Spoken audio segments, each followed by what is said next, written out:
pleased to be able to report that thanks to the extraordinary work of law enforcement officials from here in the Commonwealth of Pennsylvania, our local leaders here in Chester County, and from our federal partners all across this nation, shortly after 8 a.m., our suspect was captured. I want to say, first and foremost, thank God there were no injuries to law enforcement or to the public. We obviously became deeply concerned after the suspect was able to steal a weapon. He was apprehended this morning with no shots fired. I want to say thank you to the dedicated law enforcement professionals from every level who each and every day go out of their homes, leave their families, leave their loved ones to keep us safe. The public, over the last 13 days, has had a chance to see what excellence in law enforcement means, what true, dedicated professionalism is all about. I couldn't be more proud to be standing up here today with these professionals from every level. And while they did extraordinary work, we had a tremendous assist from the public here in Chester County. I want to say thank you to the public for their vigilance. Thank you for the constructive tips that they shared. Thank you for remaining on guard. We recognize this has been a concerning and trying time for each and every one of you in the region, and we want to thank you for your support of law enforcement and for your support of this effort that led to this capture today.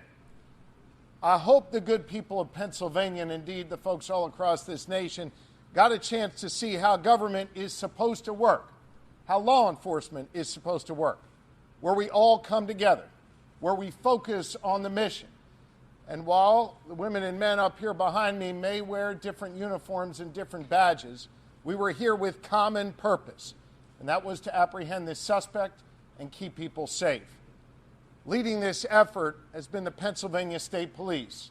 And I know I'm going to get booed by some of the folks behind me for saying this. I believe they are the finest law enforcement agency in the United States of America, and I could not be more proud to be the governor of this Commonwealth and to have the chance to serve in public service alongside these great leaders in the Pennsylvania State Police. Leading the effort for us is Colonel Christopher Paris, who did yeoman's work overseeing this operation together with Lieutenant Colonel Bivens. All Pennsylvanians, gentlemen, are indebted to you for your bravery, for your courage, and for your tremendous leadership.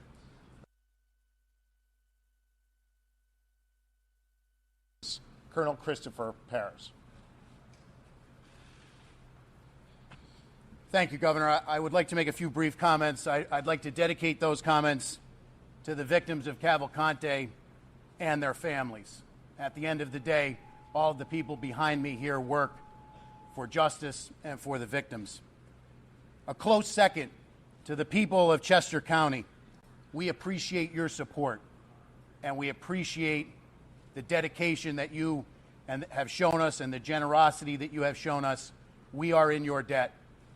This was a major operation. We know that it has affected your lives, and we're very much appreciative of that support. I'd like to thank the governor and his support of us, not only with his physical presence, but his work in Harrisburg on a daily basis. I'd like to thank the Border Patrol, Customs, the FBI, the Marshals, the ATF, our federal partners, the Chester County District Attorney, Deb Ryan, and her Chief County Detective, Dave Sassa. Our municipal partners, too numerous to mention here, in Chester, Montgomery, Delaware, and Bucks counties. We could not have done this without everyone. I would like to thank, from the bottom of our hearts, the members of the Pomar Lynn Fire Company. I know the media has been in and out of here. The hospitality that they have shown us, the logistics that you need to bring to bear in an operation like this, we would have been hard-pressed to do that without them being good hosts to us. Lastly, but certainly not least in any way, shape, or form, to the women and men of the Pennsylvania State Police, thank you. Thank you for your hard work and your diligence. This is my third manhunt with Lieutenant Colonel George Bivens. It's not lost on me that it was 9 years to the day yesterday for the Blooming Grove ambush. And in all of those operational cycles, there is no person who enjoys more of my trust and confidence. He was tasked with standing this operation up. My confidence in him is marrow deep. He is the consummate professional, and I would now like to turn it over to Lieutenant Colonel Bivens to give you the operational rundown of the capture of Cavalcante. Lieutenant Colonel Bivens.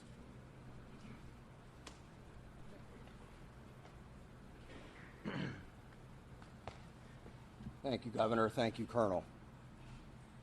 It is a true pleasure to stand here this morning and talk to all of you about bringing this manhunt to a successful conclusion and without getting anyone else hurt, most importantly. None of this would be possible without the support of this team represented by members of various agencies standing with us up here, by others standing throughout this fire hall, and by still more who are out there in the field. So let me give you a few details about how this unfolded. As you know, we have been working most recently in a perimeter established in northern Chester County. Last night, shortly after midnight, a series of events started to unfold. First, we had a burglar alarm at a residence near Prizer Road within the perimeter. Our people investigated that, did not find Cavalcante there or anyone else, but it started to bring some of our people into that area. We had been searching an area not far from there already with some tactical teams that night. There was an aircraft overhead utilizing FLIR technology, and close to 1 a.m. picked up a heat signal that they began to track. It was west of PA 100 and north of Prizer Road. Tactical teams began to converge on that location where the heat source was moving. Unfortunately, we had a weather system that also came in, and we had lightning that was flashing all around, and it caused the aircraft to have to depart the area. Tactical teams made a decision to secure that area, that smaller area, as best they could, and hold it through the storm and until we could bring additional resources in and bring aircraft back overhead to ensure that we did not have an issue with an escape. That resumed early this morning, and shortly after 8 a.m., tactical teams converged on the area where the heat source was. They were able to move in very quietly. They had the element of surprise. Cavalcante did not realize he was surrounded until that had occurred. That did not stop him from trying to escape. He began to crawl through thick underbrush, taking his rifle with him as he went. One of the Customs and Border Control teams, BORTAC, had a dog with them. They released the dog. Some of our PSP CERT members were also there, had him surrounded. The dog subdued him, and team members from both of those teams immediately moved in. He continued to resist, but was forcibly taken into custody. No one was injured as a result of that. Excuse me. He did sustain a minor bite wound. We had medical personnel at the scene, and they took a look at that. Cavalcante was, as I said, taken into custody. He was transported to our Avondale station for further processing and interview, and he will ultimately be transferred to a state correctional institute where he will be housed and begin to serve his life sentence. In just a few minutes, I'll open this up to some questions, but before I do that, I want to turn this over to one of our very close partners, District Attorney Deb Ryan. I know she would like to say a few words, and again, then we'll be happy to take your questions following that. Thank you, Lieutenant Colonel Bivens. Today is a great day here in Chester County. Our nightmare is finally over and the good guys won. We owe a debt of gratitude to all of the first responders for their tireless and dedicated efforts in bringing this fugitive to justice. They worked around the clock, and we are deeply grateful to all of them. Our community can finally regain its normalcy and breathe a collective sigh of relief.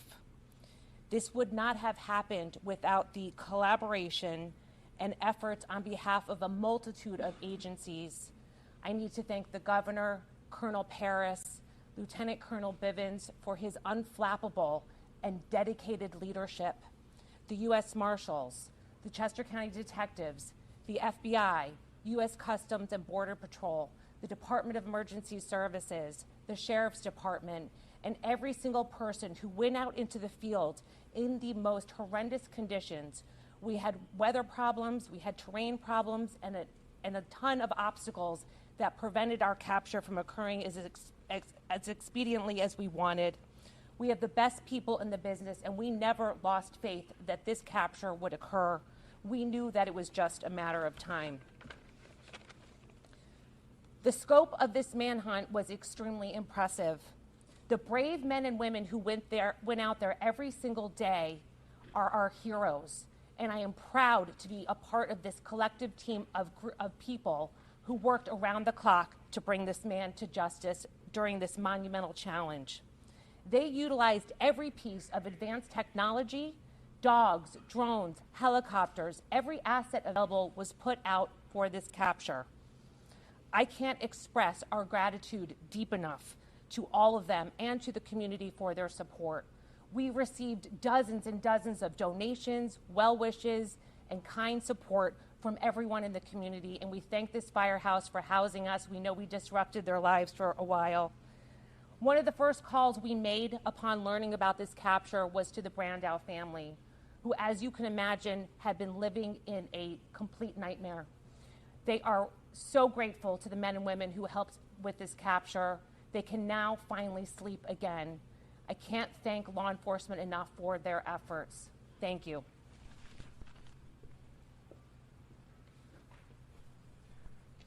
Okay, with that, we will be happy to take your questions. Yes. With the helicopter overboard, we saw the arrest taking place. There was some criticism about the photo op that was taken with the fugitive. Can you explain how that's actually a standard procedure, or what's the reasoning behind the photo op with the fugitive? I'm aware that there was a photo op that was taken out there. Those men and women worked amazingly hard through some very trying circumstances. They're proud of their work. I'm not bothered at all by the fact that they took a photograph with him in custody. Again, they're proud of their work. They kept the community safe. I say thanks to them and good job. Sir, did he say anything in the moment that he was captured, and you released the name of the canine officer who bit him during his capture? We will probably not be releasing the name. And in terms of anything that he said, we need to use an interpreter, and he has been taken back to the station, and at that point, we will attempt to interview him at the Avondale station. Did he say anything upon capture? Anything at all? I'm not aware of it. If he did, I don't have that information. Your officers were authorized to use the lethal force if he didn't actively surrender. Was the goal to always take him in alive? That's always our first choice and preference. Again, that option is only to prevent the escape of a very dangerous individual. Had they not been able to contain him, that would have remained an option. Who specifically made the arrest? Which organization? It was a combination. It was a combined group of the Border Patrol and PSP. At 1 o'clock captured. When he went into the van, he was stripped and had his tattoos photographed. Is that normal procedure? Yes. When the thermal imaging happened at 1 o'clock, was he in the same location when you found him? Wait, I'm sorry. You'd ask first, ma'am. Was he asleep when you found him? He was proned out. I've not been told that he was asleep. I'm told that he was proned out trying to hide and then began to crawl away. Was it the same location when you got the thermal imaging at 1 when you found him at 8? It was in that close proximity to that, yes. What was whether anyone was helping him? No one was assisting him at that point. Sir, what was the agency that was flying spotted the heat?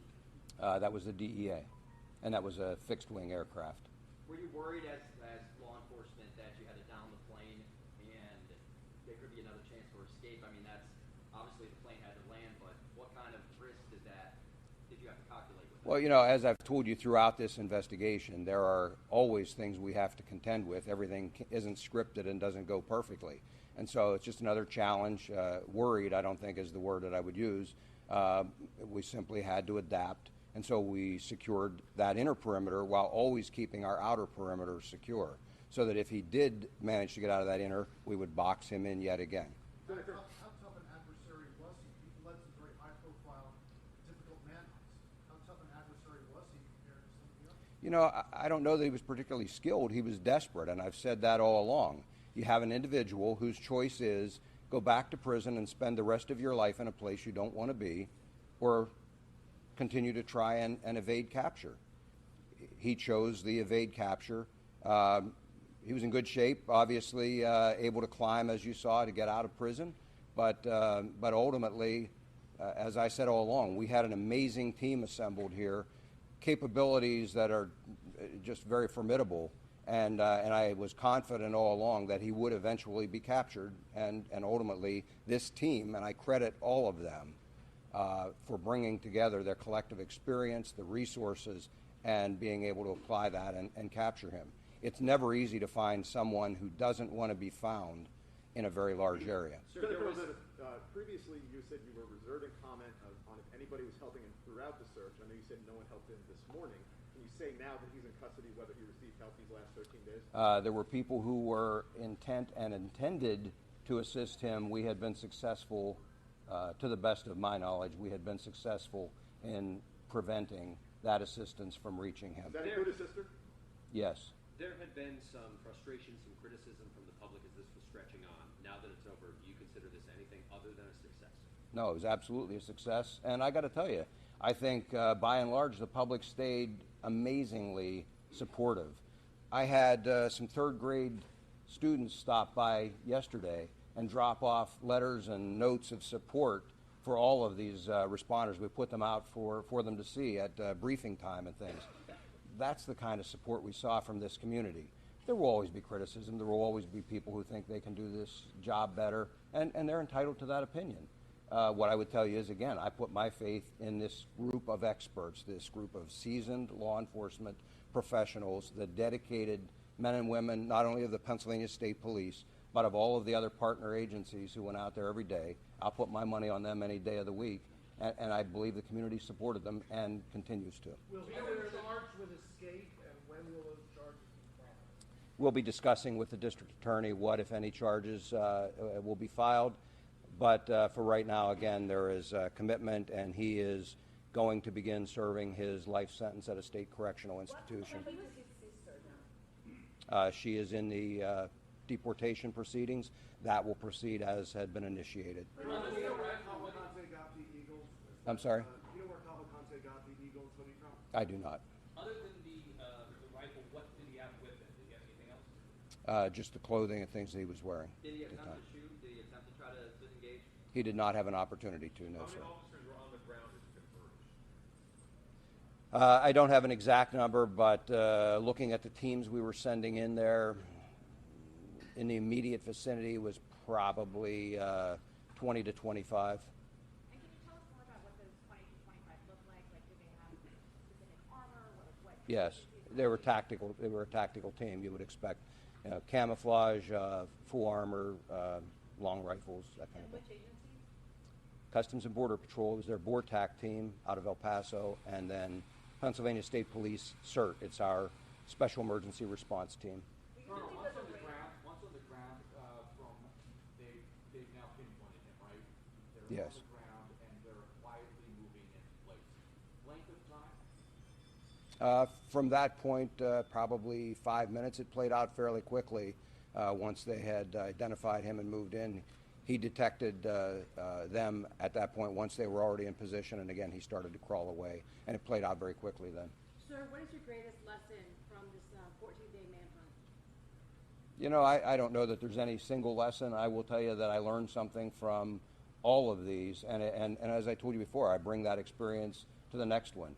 And so I just go back to, it's all about the team. It's about assembling the right group of people, the right technology, the people with can-do attitudes who will stick with you through the investigation. And that's what we did, and it's worked well for us in the past, and I'm sure will work well for us in the future. Colonel, several people intending to help. I just want to see if we can get a little more detail from you on that. You did mention, you did confirm your sister was intending to help. Who else might have been intending to help? And then can you give us any details? And the reason I'm not going to talk about that again, as I mentioned, we will be discussing with the district attorney whether there will be any additional charges. I don't expect that there will be on that aspect, but we want to have that discussion before we disclose anything else.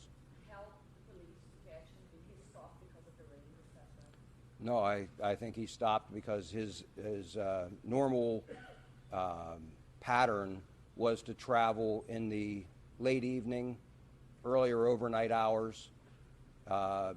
Whether he got tired or whatever, normally he typically didn't travel then later at night, and he typically did not travel during the day unless we pushed him. And we did have several instances of that where he was pushed and had to move. But he doesn't have night vision or anything like that, the type of technology that many of our operators had out there. And so traversing rugged terrain is difficult to do. I believe it was just easier for him to do in the late evening hours and late afternoon. I believe that's what caused it. It was a scalp wound, and they bleed pretty significantly. I'm told there was not any significant injury. Did he have a phone? Just one, ma'am.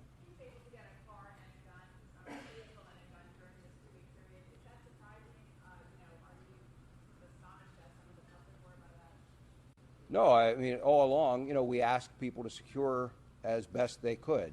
Unfortunately, he was still able to acquire some of those things. Again, those are just some of the challenges we deal with in an investigation like this. Our people rise to those challenges, and ultimately, again, he was successfully captured. I know that you led the effort also in July earlier this year when that person escaped using bed sheets. It was a chocolate lab that ultimately led to his arrest, and now here we are again. You're talking about a canine moving in and basically disabling Cavalcante. Can you just kind of talk about the having canines and their use and how much of an asset they are when you're trying to navigate tough terrain and track down dangerous species? Sure.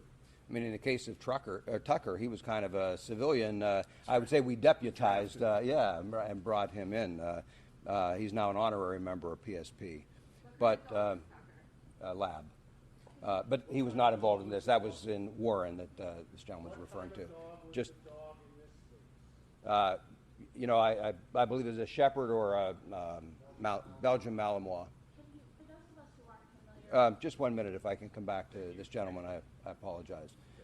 In any event, canines play a very important role, not only for tracking, but also for, just like in a circumstance like this, safely capturing someone. Far better that we're able to release a patrol dog like this and have them subdue the individual than have to use lethal force. And so, again, our preference is always to use other means. Canines play a very important role. For those of us who aren't familiar with the area, can you tell us a little bit more about where he was? It appears he was in front of a commercial building. Was he hiding within that building, or he was? He was in the wooded area, again, west of PA 100 there. I'm sorry, west of? PA 100. Are you aware of how he was getting nourishment and, liquids? No, that'll all be part of the interview we'll attempt to do. Whether he'll talk to us or not, that's obviously entirely up to him.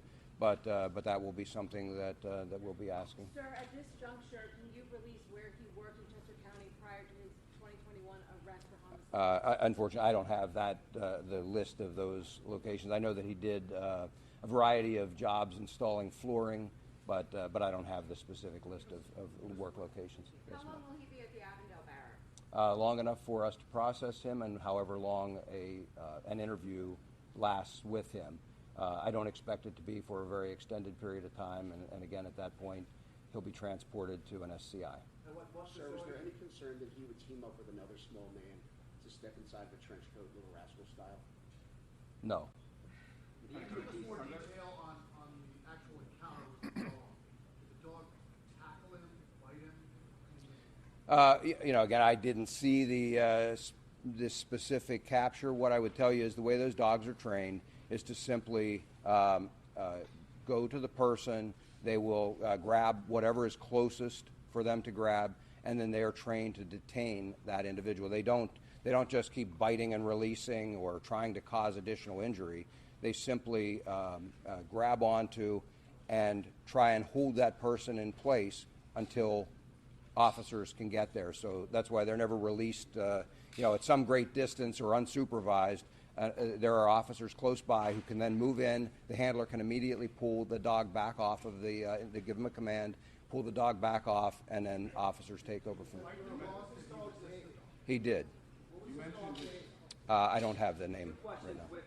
Was there any body cam footage or doggy cam footage in the situation of him getting of the rest of anything happening? Not that I'm aware of, And sir. then secondly, Border Patrol, are they here? Yes. Can we talk about the expertise of Border Patrol being here to make that arrest? Do you want to? What your experience played in, how that made if you could step up? Sure. Now, Border Patrol is trained in tracking and pursuing. From the time an agent comes on duty, assigned to the southwest border, they get lots of experience tracking and trailing people. And then with our technology and other resources that just aids in the searches like this one. Different terrain than normally what you're working on, correct? So Border Patrol is assigned to both the northern border and the southwest border. So we got training and experience in all types of terrain. Tell us specifically what you did here. What did you do here to capture this thing? We assisted the state and local partners with our resources, whether performing observation at night, searches during the day, searches during night, and then obviously we had our tactical teams here. Question for Governor Shapiro.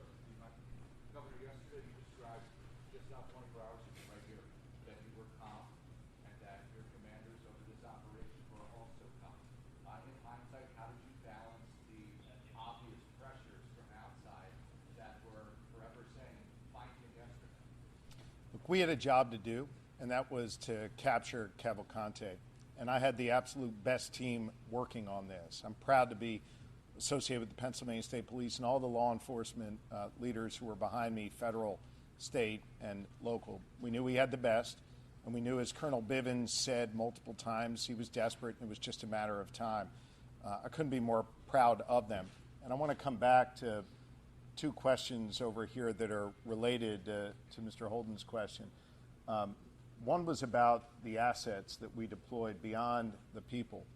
I hope that the public takes great pride in the technology, in the canines, and in all of the assets that were brought to bear here.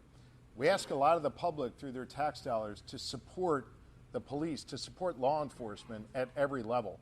And they got a front row seat here in Chester County and across Pennsylvania to see the extraordinary work not only these individuals do, but the great technology we're able to bring to bear to ultimately capture dangerous suspects like this. The public should take great pride in that. And then to the gentleman's question there in the suit, folks, whoever had their Eagles hoodie stolen, if you could let us know, I'll do my best to get you one of those new Kelly Green ones, okay? Governor, can I just ask you, two escapes, two different individuals from the same prison in the same year.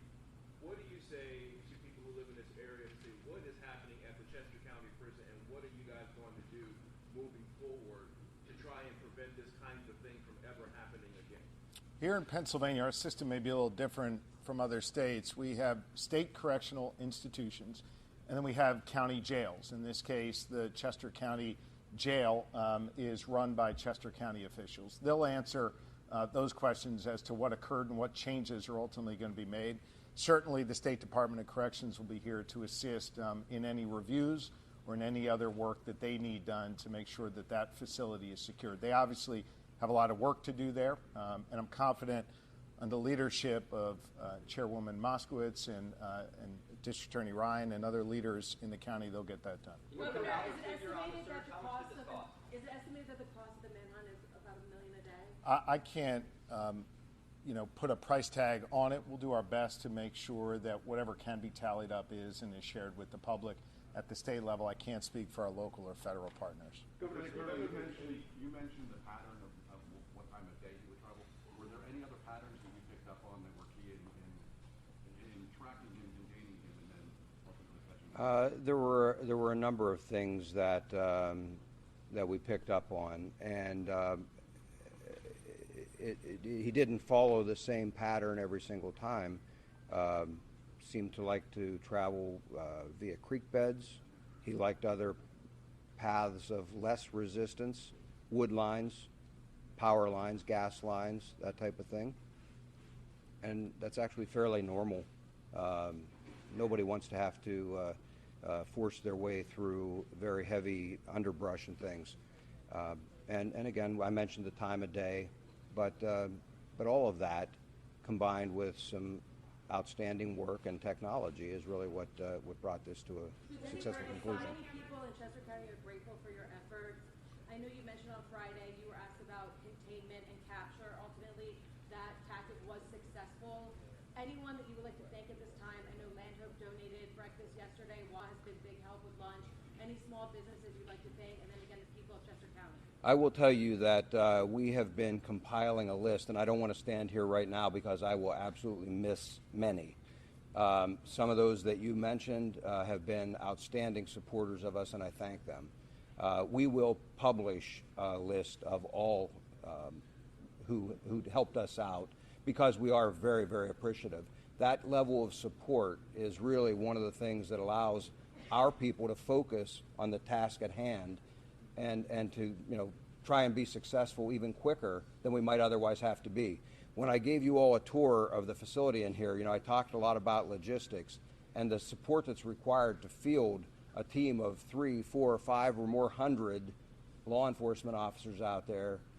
It takes a lot to put it out there. And so the help of all of those folks, the help of the average person who stopped by and dropped off a case of water was very much appreciated, not only for the case of water, but also just for the kind thoughts of and words of support that they always included when they dropped that off. And also contained and captured for that tactic was the way to go. Yes, as I said, we always take a multifaceted approach, and so depending on the circumstances, there's always a contingency, and we're always prepared to move in whatever direction we need to. I'm sorry? I don't believe any officers on the tactical teams had them on. The type of aircraft involved here with the heat-seeking equipment, is that a DEA aircraft? Was it fixed-wing drone helicopter? Also, did the arrest happen in South Covington? It was a DEA fixed-wing aircraft. I believe that's South Covington. I would have to look at a map. We were operating in several townships there, but again, it was north of Prizer and west of PA 100. Sir, where were you when this all happened? And do you have a personal feeling of satisfaction for 14 days of very long, hard work? How does this feel for you this morning? I was here in the command post when the capture occurred, and yes, I'm very happy that this occurred and that no one was injured. It brought a new level of danger for all of our people out here in the field when we knew that he obtained a firearm. And so for me, the biggest sense of relief is that no one in the community was harmed and no law enforcement officer was harmed either. So that's the win. Sir, was he mobile the whole time, or did he set up a base camp? No, I believe he was more mobile the entire time. Sir, what prison is he being transported to? We're not releasing that, but it is going to be a state correctional facility, and once he is secure there, I believe they will release where he is being housed. Lieutenant Colonel Bivens, you said that multiple people attempted to help him. Did he have any means of communication to reach out to those people and coordinate with them as to where he was? He did not at the time that we captured him. Yes, ma'am.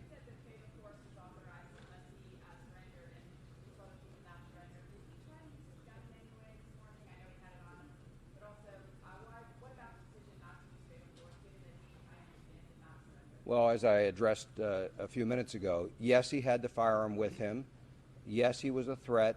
He did not have an opportunity. I believe he was taken by surprise, and I believe the canine played a large role in him not being able to utilize that firearm. What I would tell you is, again, that it is our last choice, our last preference, to use lethal force. And so while there were other options, the team did the responsible thing, did what they're trained and what we expect, and they used other options. And again, lethal force is always the last option. He's going in for questioning. What kinds of information you're going to be trying to get from him? Like what kinds of questions will he ask? We have the criminal investigators that have been involved in this, everything from the escape up through the time that he has been on the run. I'm sure all of that will be included in their list of questions. Whether he'll choose to talk, I have no idea, and that will be his choice. Can you assure and guarantee the public that this man will not escape again, because clearly he has the ability to do that? Can you say that now? I can assure you he will not escape while he is in our custody. He will be turned over to a state correctional institution. I have every confidence that they will be able to safely and securely house him as well. Lieutenant Colonel, was he in the perimeter of the perimeter that you had outlined yesterday? Was that? He was. He was. Yes, sir. How close to the edge of the perimeter was he? Where in the perimeter? It was within the perimeter, and he would have been within a few hundred yards of the eastern edge of the perimeter. Colonel, in terms of the public being involved, there was video surfacing of vigilantes in Chester County trying to get involved in this case.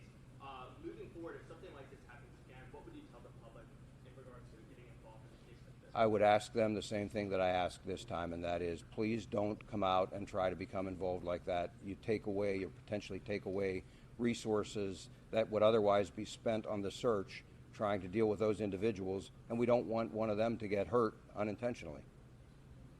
How Okay. far was the capture from where the burglary happened last night? Within a quarter mile. Colonel, once processed, It wasn't a burglary. It was an alarm, by the way. But once processed, any idea in ballpark time until transfer? it depends on whether he is cooperative and is interviewed. That could take minutes to hours, but I don't have the answer yet. Whether Does he he's, have a lawyer now? I'm not aware of that. Sir, do we know if his sister and mother entered the country via Puerto Rico as well? I don't believe his mother is here, and I don't have that information immediately available here about where they entered. As I said, his sister, though, is in the process of being deported now. We have time for two more questions. Lieutenant Colonel, after everything that you've been through, seen with Cavalcante, once that interpreter is there, do you plan on having a conversation with him, asking him anything about all this? No. The investigators are quite competent.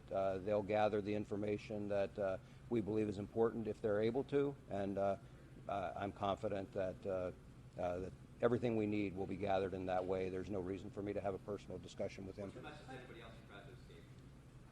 Well, I think it's a very bad idea, obviously, and we will be here should something like this occur again. We'll put the team back together, and we'll be right back out after them.